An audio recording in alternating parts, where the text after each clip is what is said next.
Good. এই ব্যায়ামের নাম হচ্ছে হলো বাটারফ্লাই। কি নাম? বাটারফ্লাই। দুই সাইডে লাগানোর চেষ্টা করো, দুই সাইডে লাগানোর চেষ্টা করো একদম। যাদের হাঁটু জোড়া লাগে তাদের এই বাটারফ্লাই ব্যায়ামটা অনেক গুরুত্বপূর্ণ, কাজে আসবে। ঠিক আছে কি? ওকে, গুড। এটা 2 নাম্বার এক্সারসাইজ। ঠিক আছে, সোজা সমান্তরাল অবস্থা, সমান্তরাল অবস্থায় ধরো। কত সমান্তরাল অবস্থা করো করো করো, করার চেষ্টা করো, করো করো, করার চেষ্টা করো।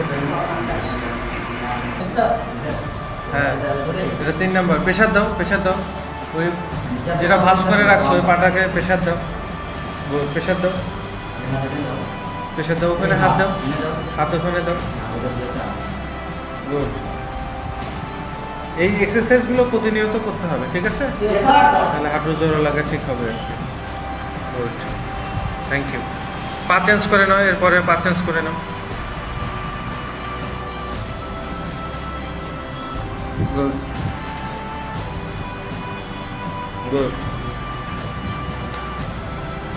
সুন্দর। হাঁটু জোড়া লাগা তো ঠিক করতেই হবে, না হলে সেনাবাহিনী, নৌবাহিনী, বিমান বাহিনীতে গেলেই প্রথমে মেডিকেল আউট দিয়ে দেবে, তাই না? গুড। এগুলো বেশি বেশি করে প্র্যাকটিস করবে রুমে। হ্যাঁ, চেষ্টা করো। ধরো ধরো, এখন টান টান অবস্থায় রাখো। গুড, ঠিক আছে।